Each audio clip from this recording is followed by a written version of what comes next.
Thank you for joining us in This Week in Turkey. I am Murat, Türsan.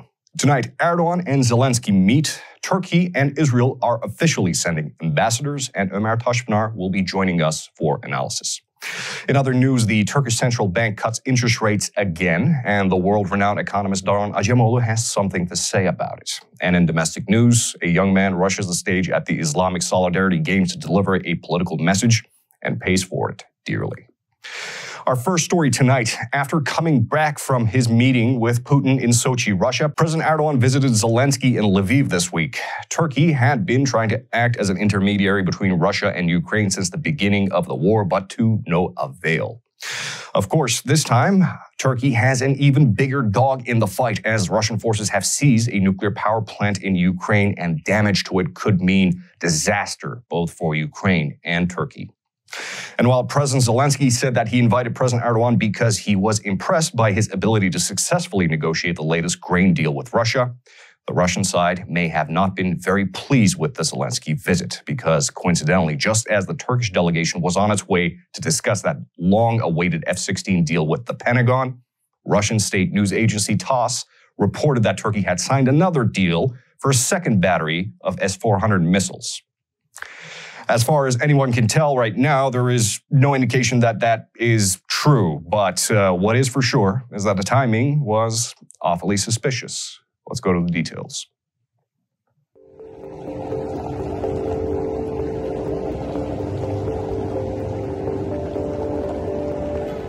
President Erdoğan, along with UN Secretary General Antonio Guterres, landed in Lviv yesterday afternoon to meet with President Zelensky in western Ukraine, far from the Russian border.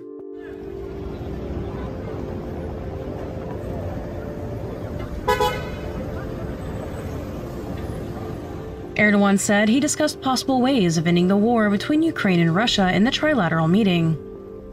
One of the main issues at hand were the ongoing clashes near Zaporizhzhia nuclear power plant. Russian lines have now advanced to cover the nuclear power plant, hostilities threatening a nuclear disaster that harkens back to the Chernobyl incident. State Department spokesperson Ned Price had harsh criticisms for Russia.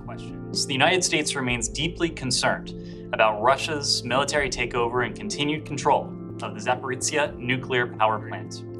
Brutality has been a hallmark of Russia's war against Ukraine, and the United States is aware of reports that Russian personnel have abused and coerced members of the ZNPP staff. Secretary General Guterres also urged the facility must not be used as part of any military operation. Instead, agreement is urgently needed to re-establish Zaporizhzhia's purely civilian infrastructure and to ensure the safety of the area. The Russian Foreign Ministry, however, described Guterres' demilitarization terms as unacceptable. Ukrainian President Zelensky said during the conference that he asked President Erdoğan to visit because he was impressed by the persuasion of Russian President Vladimir Putin to set up the grain exportation operation, where Turkey finally managed to negotiate a coordination office to let Ukrainian grain once again flow through. However, this meeting with Zelensky is coming at the heels of President Erdoğan's meeting with Putin in Russia. Though Turkey is a supplier of drones and other equipment to Ukraine, it is a customer of Russia's. After agreeing to pay for Russian gas on the ruble last week, on Tuesday, Russian sources indicated that Turkey was gearing up to purchase a second delivery of S-400 surface-to-air missiles from Russia, the very same system that soured Turkey's relationship with the US and NATO. Though the Turkish side denied any allegations of a new purchase, Ned Price did issue a subtle warning saying, We're not aware of any new developments on this matter. Our position on Turkey's purchase of the S-400 is well known, that all countries avoid transactions with Russia's defense sector. It puts them at risk of sanctions. And continuing on with international affairs, Turkey and Israel are finally assigning ambassadors in their respective nations as the latest sign of mending relations between the two states. All background, Turkey and Israel officially severed diplomatic ties back in 2010 when the Israeli military boarded a flotilla destined for the Gaza Strip, reportedly carrying humanitarian supplies. 9 civilians were reported killed by the Israeli military after the occupants began hitting the commandos with rods and pipes. The relations between the two states were already deteriorating prior to that, though. AKP, which took power in the early 2000s, was always a vocal critic of Israel's treatment of Palestine. Well, it looks like the unfortunate chapter in the two countries' history is coming to an end, though. We'll ask Ömer Taşpınar what all of this means, but let's get the details first. Israel and Turkey finally agreed to fully restore diplomatic ties and send ambassadors to each respective country. A first since Turkey and Israel officially severed diplomatic ties in 2010. Turco-Israeli relations began to deteriorate in 2008 when Turkey called Israel a terrorist state for its policy on Gaza. In 2010, Israeli troops landed on a flotilla destined for Gaza, carrying humanitarian supplies, killing 9 activists. Recently, however, Turkey has been attempting to revive relations with all nations in the Middle East it had fallen out with since the Arab Spring, and Israel has been one of the most receptive. In March, an Israeli head of state visited Turkey for the first time in 15 years when President Erdoğan welcomed Israeli President Isaac Herzog in Ankara. In April, Foreign Minister Mevlut Çavuşoğlu met with an Israeli journalist in Ankara, where Çavuşoğlu responded to questions regarding the Turkish-Israeli gas pipeline in light of the natural gas squeeze caused by the Russians' invasion of Ukraine. The potential gas pipeline could run from Israeli waters into Turkey and perhaps beyond, potentially reducing Turkey and Europe's dependence on Russian natural gas. Çavuşoğlu remarked, "This project will also help improve the political relations between Turkey and Israel. But you don't need to limit the relations between the two countries to just one pipeline project." Though Turkey's efforts in making friends in the region are slow-going, Israel and Turkey appear to once again be partners in the region.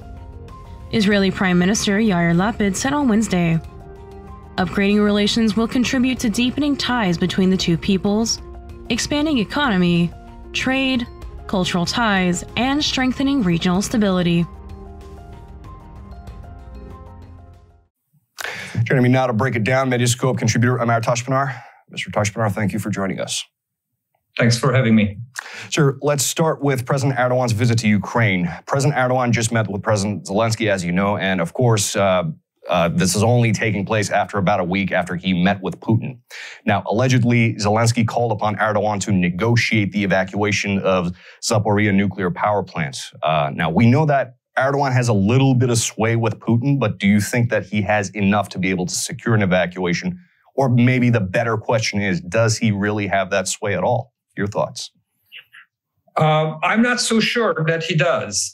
In many ways, I think Moscow is determined to pursue its own path in Ukraine, and Turkey can be helpful on the margins, mediating. And I think Turkey proved that it can be helpful on issues like the exports of grain and some macro level mediation. However, on a very difficult issue like the nuclear plant or the more thorny issues of really operational details of how to de-escalate this conflict, I think it will have to be the United Nations or actors that may have more leverage over Russia, and China comes to mind if China wants to play that role. I think Turkey's role is at this point confined to what it has pulled off, which is already a big deal. The grain exports from the Black Sea is something that put Turkey on the map. A lot of countries, including the United States, are appreciative of Turkey's effort to mediate between Ukraine and Russia. But my hunch is that on an issue like the nuclear plant, which gets into the operational details of what's going on, Turkey has limited leverage. I see. So they can curry a little bit of favor, but not enough to actually move pieces on the chessboard. All right, very good. Yes. Now, let's move on. Now, last time you were here, we were discussing that F-16 deal Turkey was trying to secure. So it only seems appropriate to discuss the latest developments. Now, the Russian state news agency TASS reported, just as the Turkish delegation was walking into that F-16 negotiation, that Turkey had signed a new deal for a second battery S-400 missile defense system. As far as we can tell, that does not appear to be true. But do you think that this could be an attempt to draw Turkey back into the Russian sphere of influence by totally trying to sink that F-16 deal?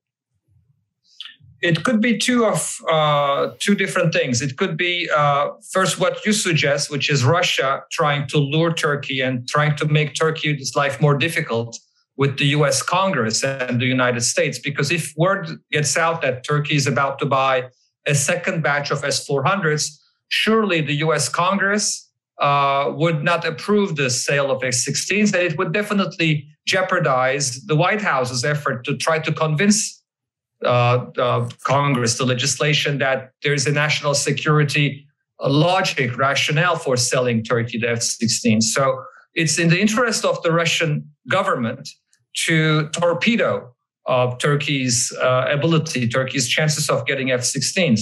On the other hand, Turkey may itself be a beneficiary of such reports because it puts pressure on the U.S. government to say, look, Turkey has options. They can always go to the Russians. They can negotiate with the Russians a fifth generation sale of the equivalent of F-16s, of F-35s. It could be the Su-35, the Russian jet. And it could put pressure on the United States that Turkey has also room to negotiate with Russia and move out of the NATO orbit. So I don't think Turkey itself leaked that. It's probably the Russians who are engaged in some disinformation. I personally don't think there is a second deal to buy more S-400s. It's probably the residual impact of the first deal. There's probably a second batch that will come, but that was part of the first agreement that the United States, that Turkey and Russia signed. But it could go both ways. It could be Russian disinformation. It could also help Turkey put pressure on the United States, proving that in case the F-16s do not materialize, Turkey will be moving further towards the Russian sphere of influence. I see. So this isn't necessarily a blow to Turkey as we previously thought. It could be mutually beneficial for Turks and Russians. It could be mutually beneficial for both Turkey and Russia. Mm. And of course, it puts pressure on the United States. I see. All right, sir. Lastly, I'd like to touch on Israel if I can. Now, after more than a decade of severed diplomatic ties, Turkey and Israel have officially assigned ambassadors. Now, Turkey had been trying to mend relations with all of the nations in the region for a while now, but Israel seems to have been the most receptive of the bunch. So they have been slowly normalizing for a little bit. What do you make of this whole thing? Are we witnessing a strategic and economic realignment of the region, or is this just domestic politics reflecting on international relations? Your thoughts? Yeah. On the economic front, Turkish-Israeli relations, especially trade relations, have not really diminished despite the strategic problems, despite the foreign policy problems between the two countries. In fact, as far as I know, trade continued to moderately increase between Turkey and Israel. On the strategic front, Turkey has been on a charm offensive with the region, with the United Arab Emirates, with Saudi Arabia, with Egypt. And Israel was definitely part of that. The Israeli president visited Turkey. So relations were already improving. However, right now, when you look at the domestic politics in Israel, they're going to elections again. I think the fourth elections in 5 years. And there is still a chance of Benjamin Netanyahu, Bibi, coming back. So it's in the interest of the Israeli security establishment, the Israeli state, to actually have full restoration, full normalization of relations with Turkey before the prospect of Benjamin Netanyahu coming back and making things much more difficult in terms of any kind of normalization. It is also in the interest of Turkey to improve relations with Israel because there's pressure from the Gulf, especially United Arab Emirates, to do so. Saudi Arabia, the same. And of course, the United States is always an important player. It's much easier for Turkey to have leverage with US Congress and with the United States if it has stronger relations with Israel.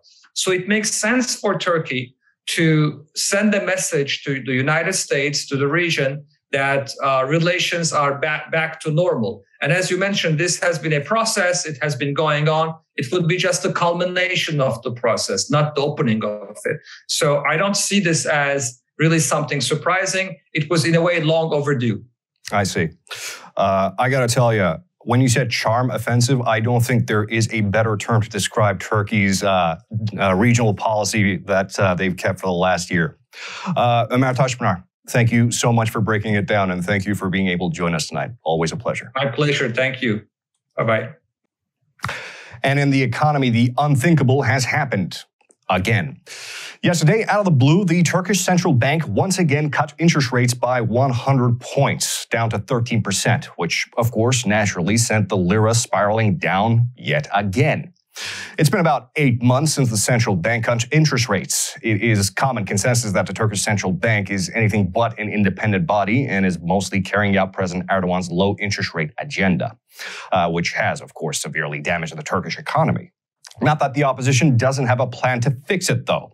İYİ Parti's economic policy chief Bilge Yilmaz laid out a very clear and concise plan as to how to repair the damage previous policies have caused. But the world-renowned economist Daron Acemoğlu doesn't think there is a magical bullet. Daron Acemoğlu, the co-author of Why Civilizations Fail, spoke to Medyascope this week and gave his take on the central bank and the recovery plan.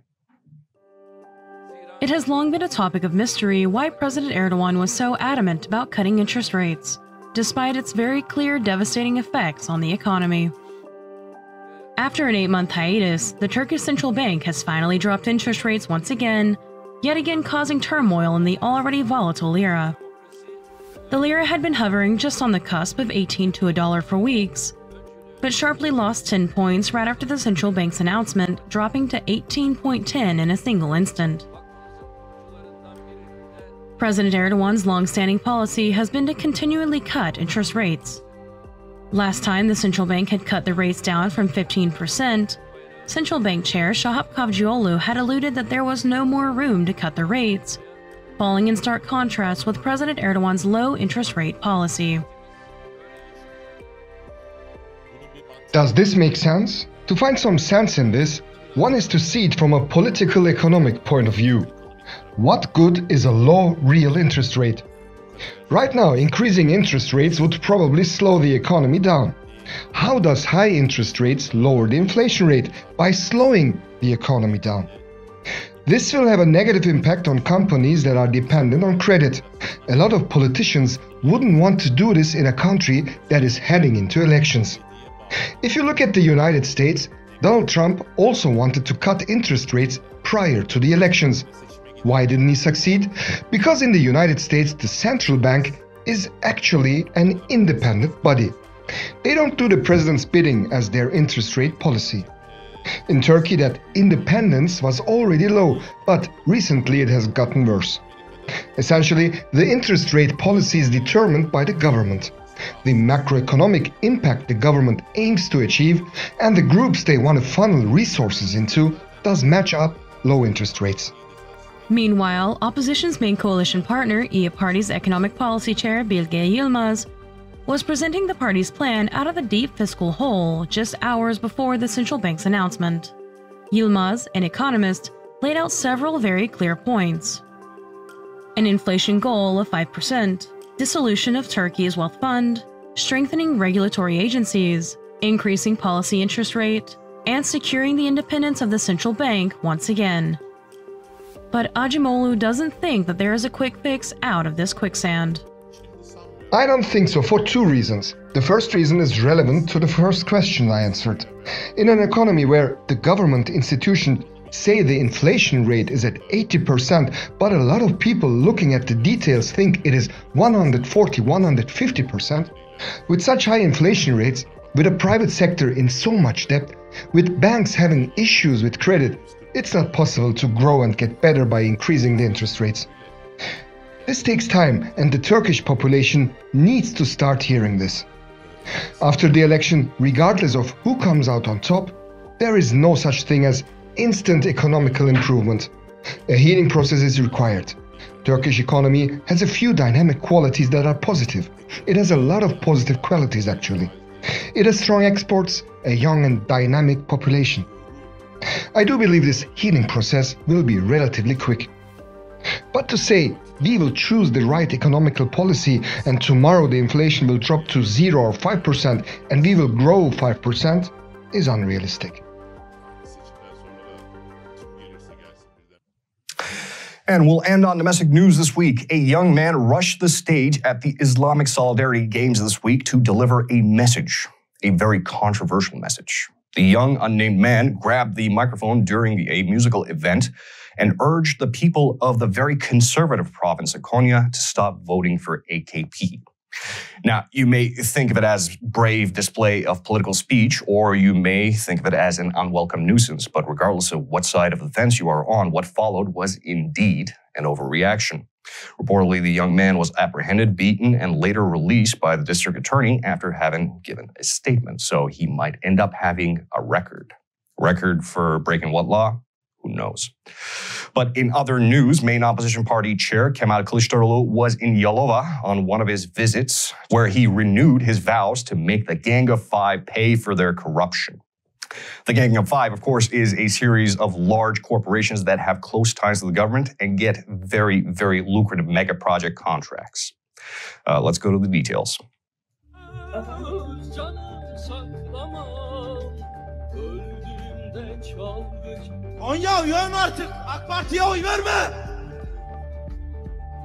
A young man rushed to the stage during the 5th Islamic Solidarity Games. The unnamed young man is seen grabbing the microphone and yelling, "Konya, wake up already! Do not vote for AKP," before rushing off the stage. The Islamic Solidarity Games are a sporting event that is an Islamic analog to the Olympics. It was hosted in Konya this year, a deeply conservative province and one of AKP's strongholds, never scoring below 65% in vote share. According to a CHP official, the unnamed young man was reportedly apprehended by security and beaten after his exit off stage, later arrested and released after he gave a statement to the district attorney. Meanwhile, the main opposition party chair Kemal Kılıçdaroğlu was in Yalova this week to pay respects to the victims of the 1999 earthquake that left tens of thousands injured.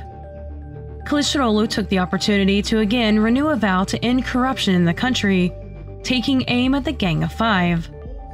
The Gang of Five Kılıçdaroğlu is referring to are the construction companies close to Erdoğan: Cengiz Holding, Limak Holding, Kalyan Group, Kolin Holding, and Makyal Group. These companies have been regularly awarded government contracts and projects totaling billions of dollars just in the last 10 years. Everything from Istanbul Airport to railway projects. Kılıçdaroğlu said, the Gang of Five received $203.7 billion worth of public contracts in the last 18 years. Was there no one else to do the job? Most of them took this money to England, to the USA, to tax havens. They are purchasing property there. They think they will be safe once Kılıçdaroğlu comes to power. I promise you this. I will keep defending the voiceless. I will bring back all of that money and give it back to the public. And with that, that's it for us on This Week in Turkey. I have been Murat, Türsan. Folks, if you haven't done so already, please consider subscribing to the channel and support us on Patreon if you can. A special thanks to Kathleen Phelps for voiceovers, and a special thanks to you for joining us. Türkiye'nin sivil, bağımsız, özgür ve çoğulcu bir medya ortamına ihtiyacı var. Medyascope, 20 Ağustos 2015'te bu ihtiyacı karşılamak üzere yola çıktı. Ama yolumuz uzun. Bu yolculukta bize Patreon veya YouTube'un katıl butonu üzerinden katkıda bulunabilirsiniz. Destek verin, sizinle güçlenelim.